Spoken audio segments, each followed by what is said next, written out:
For years, the Super Mario series has stuck closely to a basic formula when deciding on the themes behind many of its worlds. You would start in a grass world and then go through a desert, forest, snow, beach, and so on until eventually ending on a lava world. While this is certainly a pretty generic formula at this point, I personally don't think it's a bad formula to follow. The problem is that with most Mario games, especially those in the new Super Mario Bros. Series, they took these themes at their face value and didn't really attempt to be creative with them. That's one major thing that I think sets Super Mario Odyssey apart from the rest of the Mario series, as while many of the kingdoms in Odyssey can fit into these basic labels, a lot more effort was put into them in order to make them more unique. Out of all of Odyssey's kingdoms though, the one that I think does the best job of taking a basic Mario level theme and changing it to be very distinct is the Luncheon Kingdom. Welcome to another episode of Level by Level. After a long time away from Mario Odyssey, we're finally back to take a look at one of the biggest kingdoms in the game. Standing at a total of 68 moons, Luncheon Kingdom is the 6th largest kingdom in the game, meaning there will be plenty to analyze for this episode. We're going to start with the aesthetic of the kingdom, then move over to the level design, then we'll look at the story before finally ending on some of the notable moons. All of those aspects lend to making this kingdom not only super unique, but one of the best kingdoms in the game as well. If you enjoyed this video, then make sure to leave a like and subscribe to the channel, and let's jump right into the aesthetic behind the kingdom.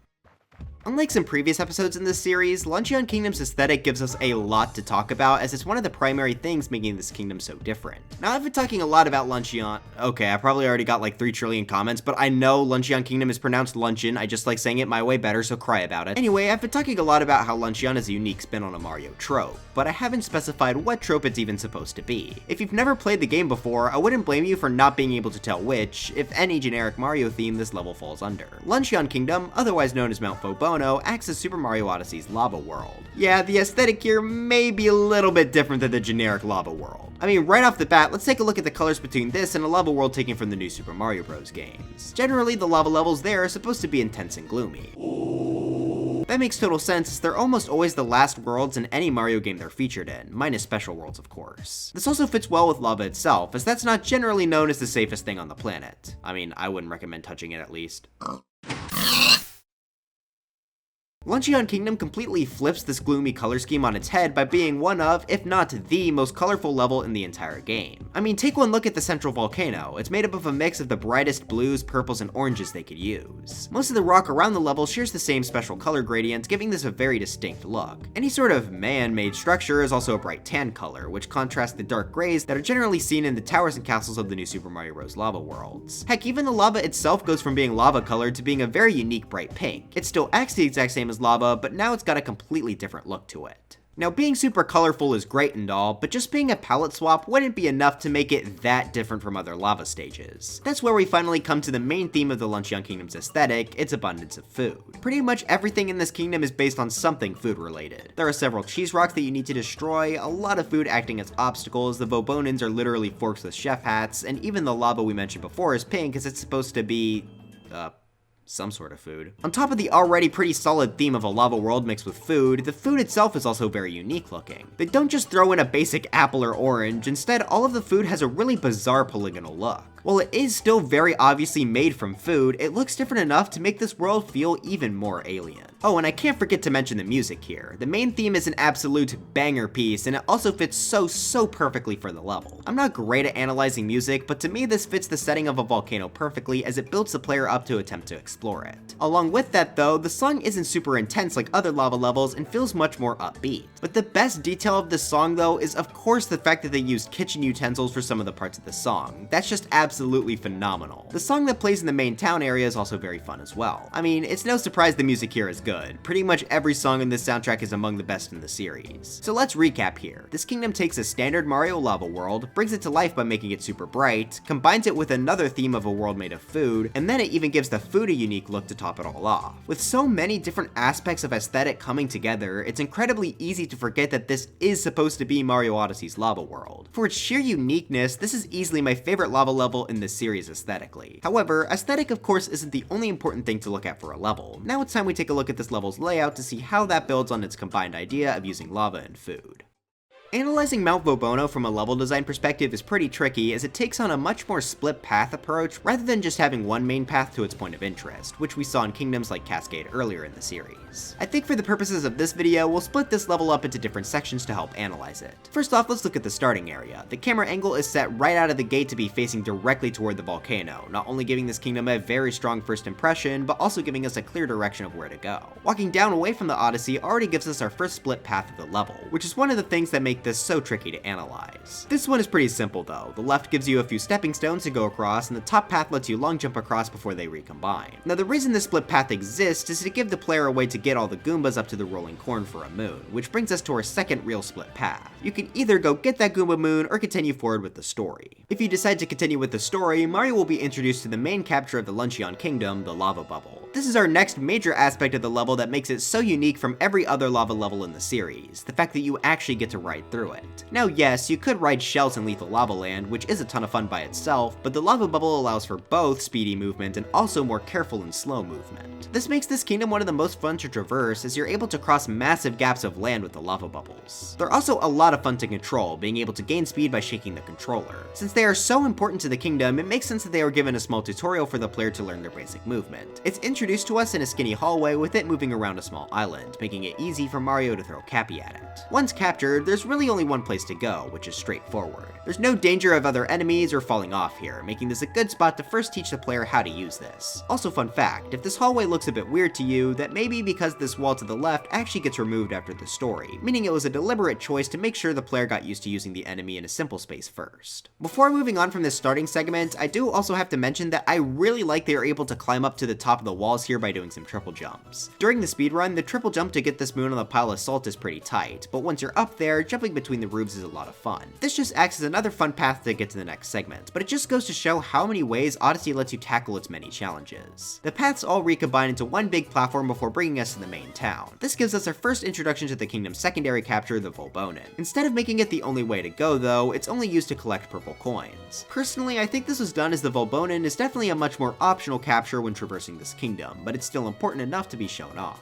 By this point, the players are very familiar with purple coins, which means they are almost instinctively going to throw Cappy onto the Volbono to see how it helps them collect these coins. But that brings us to my personal favorite part of the level, the town itself. This area highlights its colorful and food theming the best, as there are just piles and piles of food to go run around to collect coins. This gets even better after the story when the town becomes a carnival, which is just so much fun to explore. I especially love trying to kick as many cans into the pot as possible.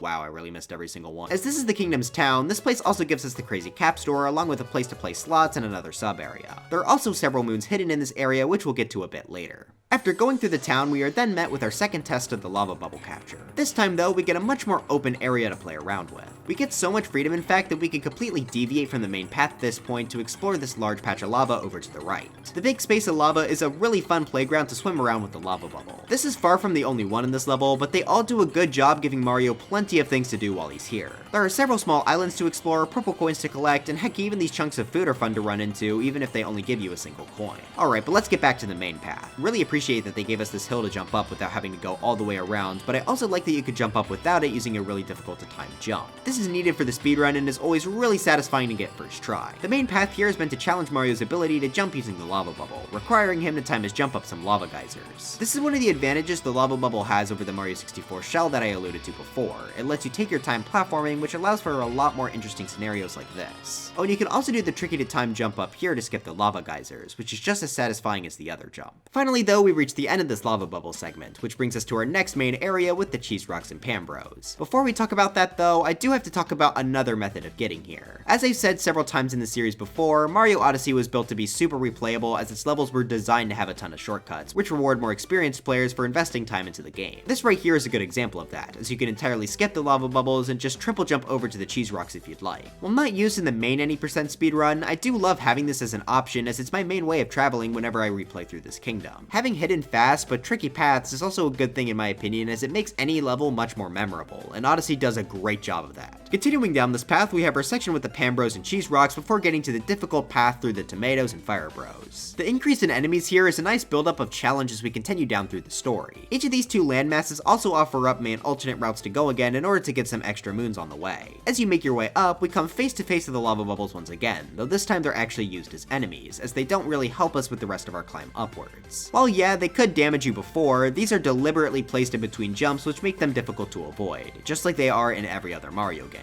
Eventually though, we make it past them and have to use the Volbonos we saw earlier to make it up to the top of this platform, and with that, we conclude path number 1.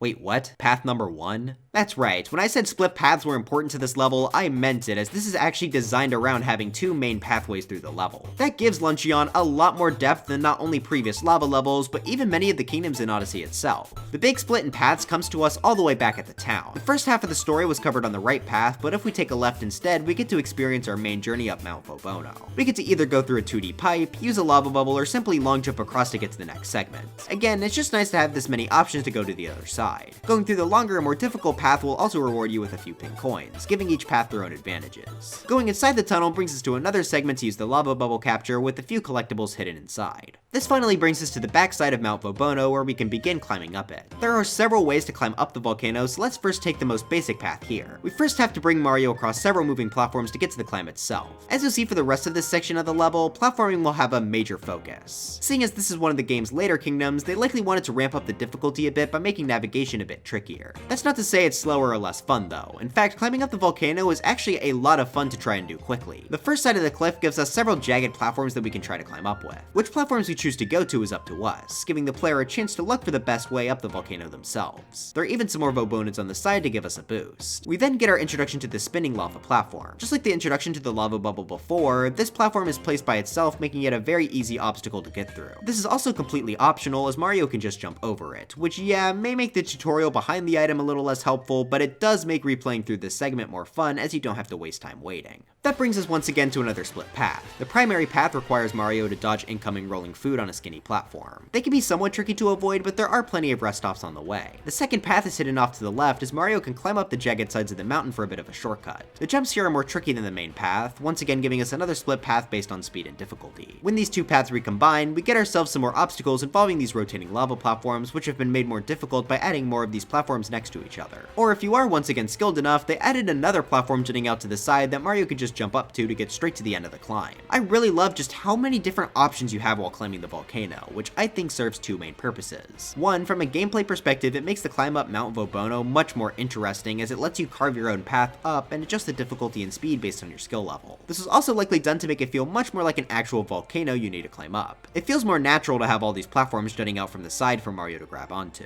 All of the unique movement put on display here makes this one of the single most interesting places to climb in the game, but my favorite part has to be just how quickly it can be done. As a bit of a spoiler for the moon section, the Koopa freerunning moon requires Mario to climb up this same path. You want to know the current record for doing this? Less than 10 seconds. How is that even possible? Well, you can actually climb up to the top of the starting area and then skip over the first half of the mountain climb. Then from there you can use several different captures and jutting platforms to quickly rise to the top. The climb up Mount Volbono is a perfect display of how this kingdom layers so many different routes to complete challenges on top of each other to make this an incredibly in-depth level to explore. Now that makes up most of the main level, however there is still a bit more to the design before we get to the story. As this is Mario Odyssey's lava world, a large chunk of the kingdom is made up of said lava. This is where the lava bubble really gets to shine, as it's what lets you travel through this lava to find a few moons and purple coins. Additionally, there are even a few islands scattered around this lava to give the player clear locations to try and travel to. One thing that I really appreciate is that most things hidden in the lava itself is on the way to these extra islands. One minor problem I had with Sand Kingdom has to do with these 3 purple coins, which I think are the worst set in the game.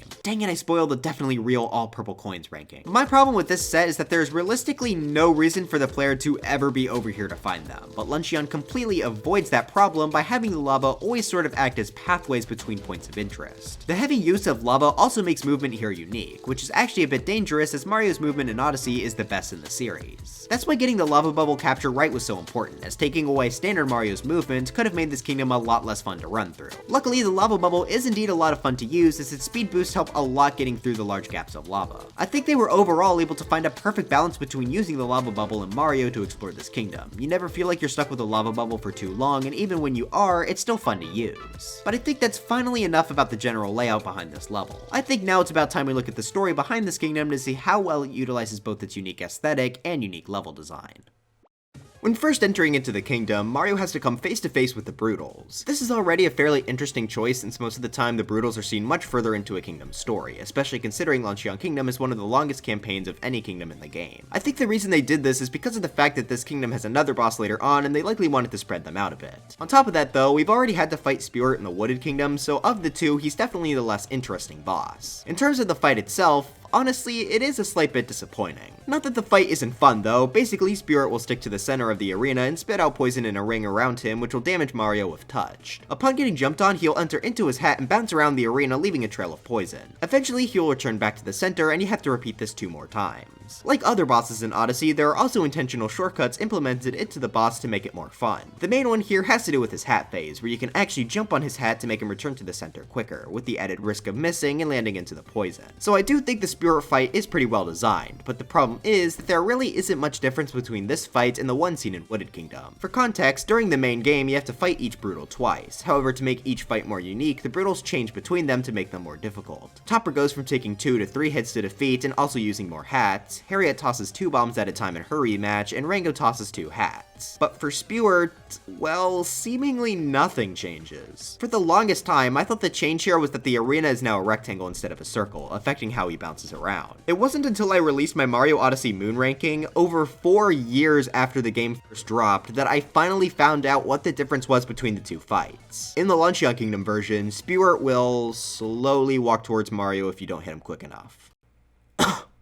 Yeah, they definitely could have gotten a bit more creative with this. I was thinking they could maybe have him spit out the pink lava instead of the poison, which would be an interesting change. Okay, but while that is a bit disappointing, the fight is still pretty fun, so I'm not that upset by it. Our second story moon is under the Cheese Rocks, which takes us over to the segment with the Pan Bros and Cheese Rocks. This acts as our main introduction to the capture and how it can be used to destroy said cheese rocks found throughout the kingdom. Before we get there though, we of course have to stop by the town, which we learn is preparing for a festival. This doesn't play much into this moon, but it is just nice to stop by in the main area of the kingdom while we travel through the story. Over at the Pan Bros, we are required to use them to break through the cheese to find a lever and access the moon. Along with the cheese though, we also have to avoid some spinies as well, which are placed here to display how the Pan Bros can be used to kill other enemies, even those that Cappy can't.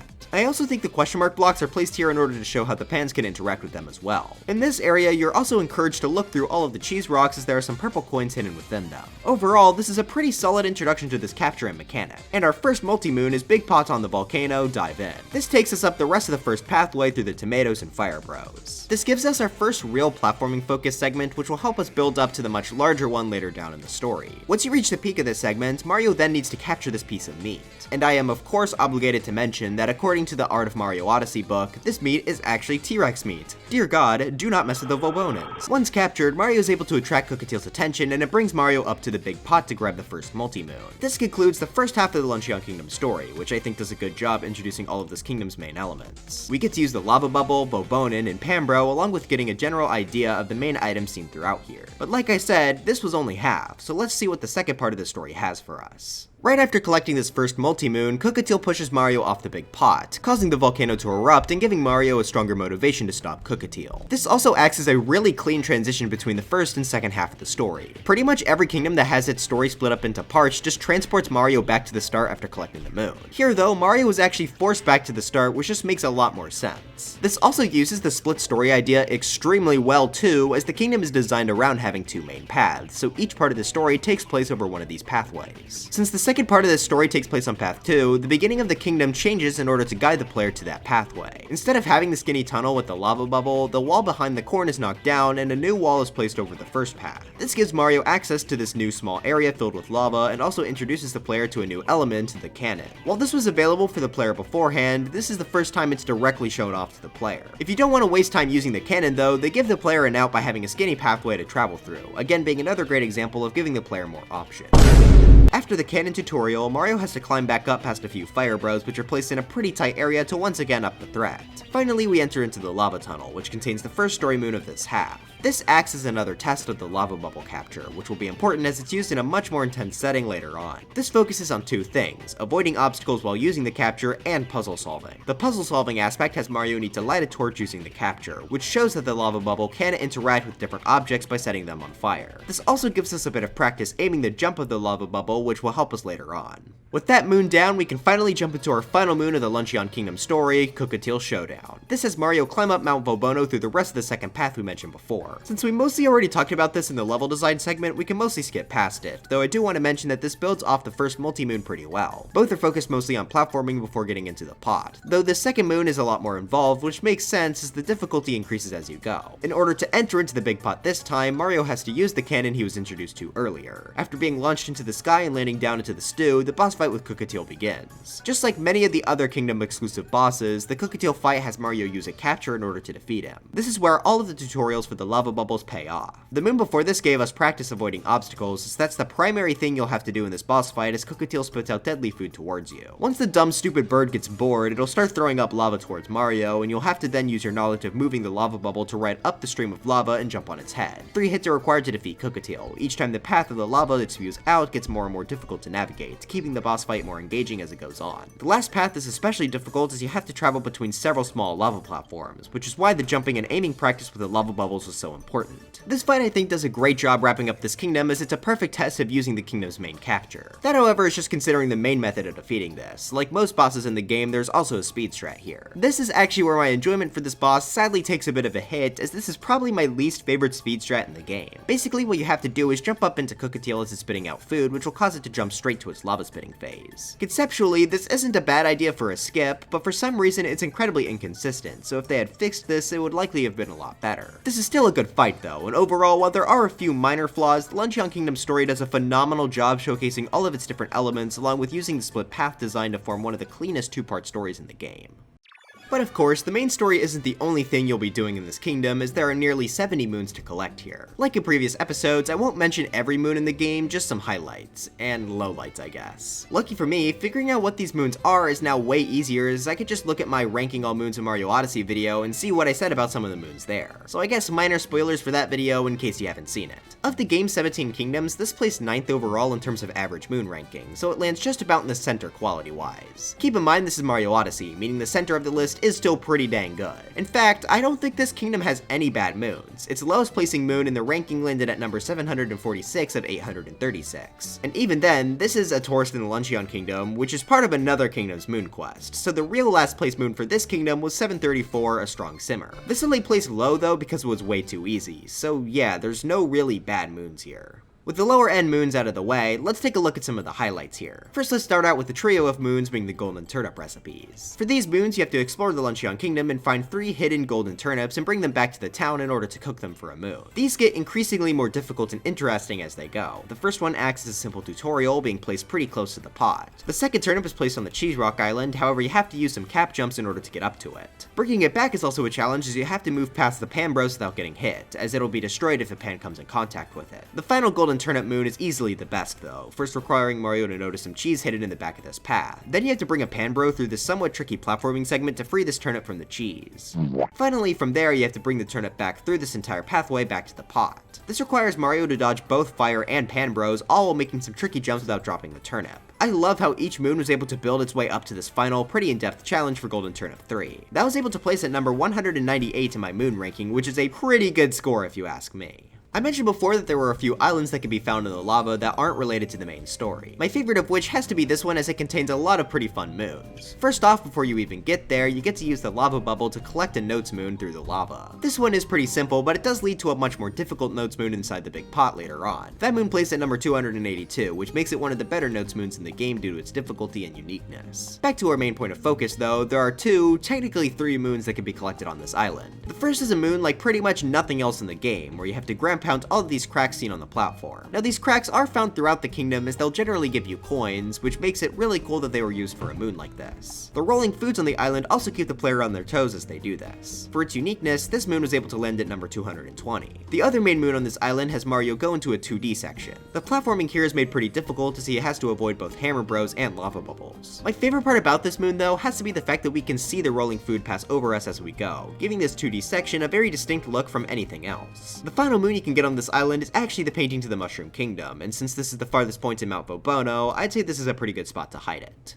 Speaking of the painting moon though, the one for Luncheon Kingdom is pretty unique as it's placed on a floating island above the kingdom. Now yeah, other kingdoms also do this, but what makes this so special is the fact that we can actually time a really difficult jump in order to reach the Luncheon Kingdom faster than intended. This is always a cool trick to see performed. It's known as Bruncheon if you didn't know. This is helpful for a few things, but it's mainly for the star percent speedrun category as it lets you enter into the Mushroom Kingdom several kingdoms early. Oh, and if you're wondering, no, you can't skip the entire game. The Odyssey isn't here for Mario to use. As for some other moons related to jumping off of tall structures, we have two of my favorites, the rooftop lantern and diving from the big pot. These both require Mario to either set them on fire or have a lava bubble land inside of it. The problem is that both are placed on rooftops of buildings in the town. The only way for Mario to actually get a lava bubble into the pot here is by jumping down from all the way up on the big pot at the top of the volcano. This is such a creative idea for a moon that I just can't help but love it. Technically for the lantern one you can just use a fire bro, but I always go for the lava bubble method as it's just way too much fun. These moons both made it into the top 50 at numbers 46 and 45 respectively. They're just way too much fun to do. Even some of the more simple moons of this kingdom are a lot of fun to collect as well. One highlight for me is this one placed on the pillar as the small platform acts as a really fun place to practice spin pounding out of the dive. If you've seen any of the footage in this video, I'm sure you all can tell that I like doing spin pounds. A more extreme example of this is placed behind the end of the first path. To even find the moon in the first place is pretty tricky, but once you do, the platform is so small that it can be pretty nerve-wracking to go for. If you miss your jump, you'll be falling straight into lava without any chance of getting back up. I'm also very happy that both of these moons are included in the any percent route as I think they're a lot of fun to go for. But most of the best moons in the Luncheon Kingdom are found in sub-areas. Okay, well that's kind of the case for every kingdom in the game. Anyway, let's go through a few notable ones. First off, we have this sub-area which makes Mario use a pan bro to excavate these cheese rocks to find 5 moon shards. The moon shard moons are almost always great, and this one uses the concept really well. I like how as you throw more pans, the land you stand on gradually gets destroyed, making the moon more risky. The hidden moon is nothing too special, but it's not bad of course.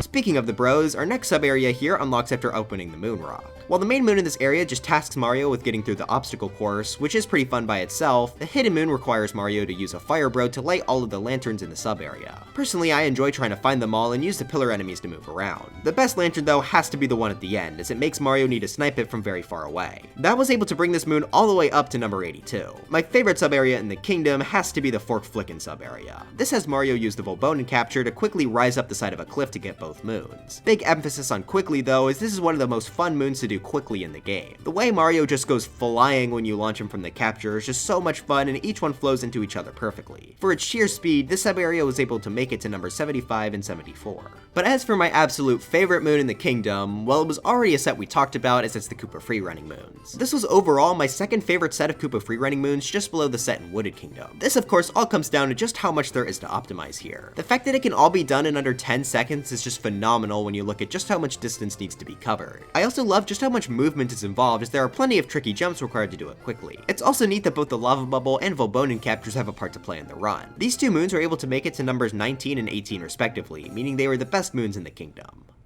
But with everything about this kingdom finally listed out, where does it belong in the level by level tier list? Well, before we get to that, I got suggested a few times that I shorten the tier list for this series to go game by game, seeing as it's getting pretty big at this point. So what I'm going to do from now on is show both where this level places in that list, and have another list for the levels in the game itself. So this is what our Odyssey tier list looks like so far. So first off, the aesthetic is perfect. There's absolutely nothing I would change, as it's the primary thing that makes this kingdom feel so unique from anything I've seen before. The level design also played into making the lava world trope much more interesting, as not only does it consist of several split pathways, but it also has a strong emphasis on climbing, which hasn't been seen much in other Mario lava worlds. Plus, the lava bubble and Volbono captures go a long way in making traversal in this kingdom a lot more fun. The story though is where we saw a few hiccups. Generally it was really good. It even took advantage of its split path design for its two separate halves of the story. Really only the bosses could use some work, but even then, Spirit is only underwhelming because we already fought him before, and Cookatiel is perfect if fought without speed strats. While I would still have liked for them to be fixed, I think they're more than than alright as they are. As for the moons, there were definitely a lot of pretty solid ones here. The reason it likely didn't score that high compared to some other kingdoms was because of its story, as the other kingdom's highest points are usually found there. I mean, of the large kingdoms in Odyssey, Luncheon Kingdom's highest moon placed at the lowest spot, as every other large kingdom had at least one moon better than the Koopa freerunning set here. The point is, though, that the general moons in this kingdom were pretty fun to collect, and its average was just held back by its story. So taking all 4 of our categories into account, what tier does this belong in? While there are a few flaws like I mentioned before, this just does such a great job of leaving a great and memorable impression on the player that I genuinely can't see this being anywhere other than S tier. I think it just edges out Cascade Kingdom due to this one being more unique and of course being much larger. The Robo-Brood boss fight though is literally perfect, so that's gonna stay up top. But yeah, I think the Luncheon Kingdom is more than deserving of being an S tier on the level by level tier list. But anyways, that's it for this video. Is your favorite moon in the entire game the one hidden on the floating island of sand and hate me for not mentioning it? Let me know in the comments. You know, I didn't intend to make a video for Mario Odyssey's 5th anniversary, but I am kind of happy to have a video about the game coming out around that time. This turned out to be a lot longer than I was expecting it to be. I just really love talking about this game. I am very fearful for when I start writing the script for my favorite kingdom. But yeah, I should probably not keep you all for any longer than I already have. Dry bones for Smash, and I'll see you guys next time.